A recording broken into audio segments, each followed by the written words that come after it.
Hey everybody, it's Allie, and this is part 2 of the Y&R chat vlog for Sunday, November 16th, and we just finished up talking about Catherine and Marge and Jill and Nikki and Amber and all of the reactions at the funeral, but there were tons of people at the funeral, especially those that we haven't seen in a long time, so let's talk about the guest list. And I guess my first question to you all is, who wasn't there at the funeral that you felt should have been there? Because we had people there like Dina, who, I've never been a fan of Dina. I watched her a little bit when she was on the show in the early 90s. I don't even remember the circumstances of the storyline, but I never liked her, and I don't remember the connection with her and Catherine. Maybe I'm missing something. So I know you guys, there are a lot of people who've been watching a lot longer than me and my meager 13 years, and I know you guys have probably better memories than me, so I'm curious to know who wasn't there that you would have liked to see. So, but we did have some good people there. Brock was there. I was so happy to see him. I've always been a Brock fan. The guy looks awesome. He has not changed one day. He looks great. I was sad that Mackenzie couldn't be there. I mean, I think that would probably be my person that I was really surprised wouldn't have been there. Obviously, they weren't going to be able to recast the role for that, so I understand where they're coming from. But that Mackenzie would not be at her grandmother's funeral is really unbelievable, I think.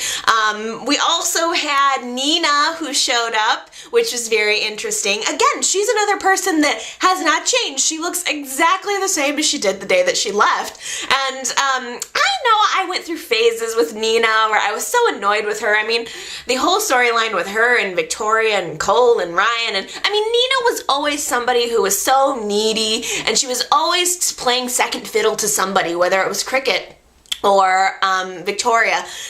Nina was kind of like the Tracy in a way, but I do remember that she started to get a little bit more ballsy as towards the end of her being on the show, and I really started to like her, so it was nice to see her again, and I would actually like to see her a little bit more often. Same thing with Danny. I'm a Danny fan. I don't know why. I don't even know why, but I love Danny, and I'm always happy whenever he comes along, so it was nice to see him again. Reminiscing memory lane about him and the spandex and the hair. Oh yes, yes. By the way, P.S. Where was Michael and Lauren? Whoa. You know, I mean, they definitely should have been there. Michael and Lauren are missing out on a lot of good stuff lately. But apparently, maybe Michael's getting some much needed rest before Eden gets home and he has to kill her. Also, I have to tell you, I love that Larry Wharton sent flowers. Larry Wharton was one of the best characters. That was one of my very favorite storylines, especially one of my favorite storylines with Jill. I loved the Wharton. He was so awful when he was in jail with Nick, but he came back, he redeemed himself, and I think he became a really, really wonderful character. If I could see Larry Wharton again on the show, man, I would be set. But certainly not to be outdone, the main guest that showed up, of course, was Victor. Victor, after months and months of being missing in action, strolls on into the funeral, walks down the aisle as if nothing has happened. It was beautiful. Victor is back. Okay, so we need to talk about Victor and Ashley. First of all, Ashley, Nikki did not say, could you please go to Paris and sleep with Victor and get him to come back?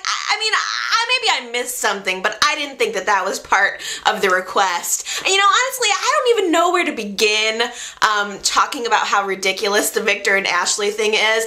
I mean, all of these months of Victor mourning and crying over Sabrina and destroying his whole life over the loss of Sabrina, only to realize that he's actually in love with Ashley, who he hasn't seen in months. I mean, when they were standing outside and all of a sudden there was that kiss, I could not believe my eyes.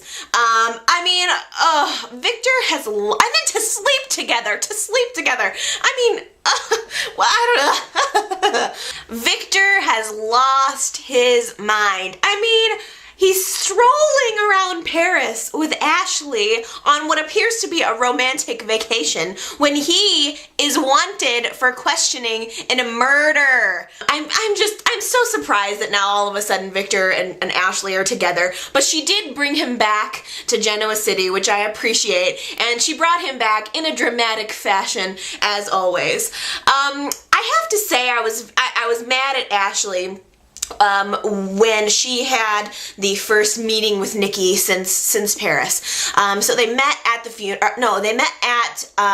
athletic club, and Nikki asked Ashley, "What's going on? Have you seen Victor?" I mean, it's obviously something that means a lot to Nikki, and Ashley blew her off. She would not give Nikki a straight answer, and in fact, she implied that Nikki should just stop being concerned about Victor altogether, stop loving him altogether, because he's with me now.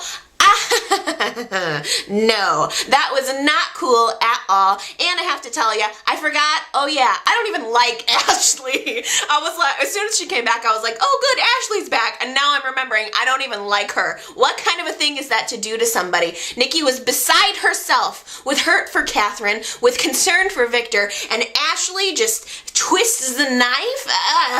Kills me. Okay, so much has happened with Catherine, with Victor, and I certainly want to be able to have a chance to talk about Nick and Sharon. I know that there are some Nick and Sharon fans out there that are probably so happy, and likewise there are plenty of Phyllis and Nick fans that are enraged. So I'm somewhere in the middle, honestly.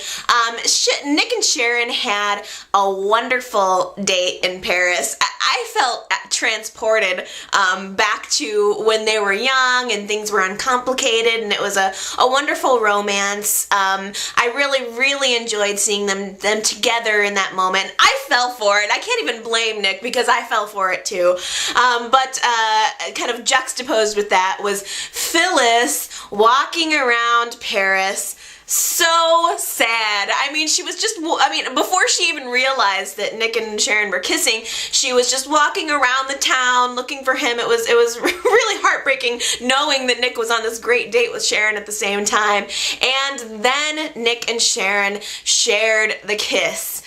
Oh my gosh, what an incredible moment. I mean, everything was heightened. They were in Paris. It was almost as if they were outside of their own lives, and for a moment they were back in the past together, and they shared this wonderful kiss, this wonderful moment. I think they both wanted it to last forever, and I will admit I was right there with them. What I wasn't expecting was there was a moment where after the kiss, they pulled away, they realized that, wait a minute, we can't do this. And Sharon said to Nick, I'm not going to have an affair with you. And it almost seemed as if that's what Nick wanted. It was very awkward. And I wonder, I guess my question to you is, do you think that if Sharon would have gone along with it, Nick would have just had an affair with Sharon? Would it have gone on?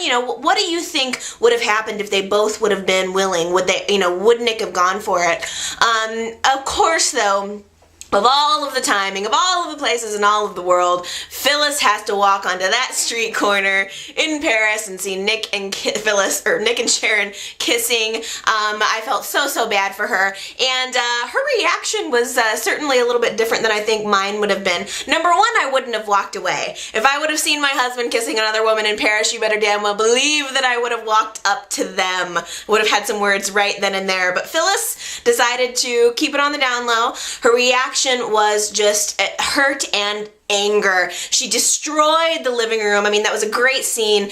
Michelle Stafford just destroying everything in the living room, everything that their life had built, her life with Nick had built, putting it back together before Nick got home, and then deciding to use sex as a way to get Nick back. Never mentioning that she saw the kiss, never mentioning that she was in Paris, but deciding as soon as Nick walks in the door to sleep with him, which I think is an interesting tactic because really when you think about it, that's exactly what Phyllis used intentionally or non-intentionally, to get Nick away from Sharon in the first place. So I think Nick and Phyllis's relationship has always been very sexual, very hot and passionate, and that's exactly the weapon that she chose to try to get him back. And I think it was very poignant and very interesting because how does it feel, Phyllis? You know, Phyllis was the one that had an affair with the married man that stole, you know, that broke up Nick and Sharon's relationship. And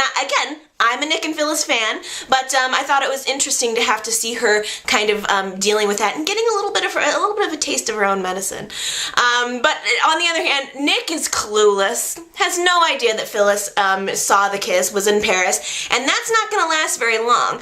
It's not going to be very long at all before Nick realizes that Phyllis did the Restless Style shoot, the photo cover shoot in Paris. He's going to realize it. He's going to know that Phyllis was there, and I'm wondering, will he know that she saw the kiss? Okay, this has got to be the end of part 2, but I've got a lot more to say, so ending this video, check out part 3 to be posted soon.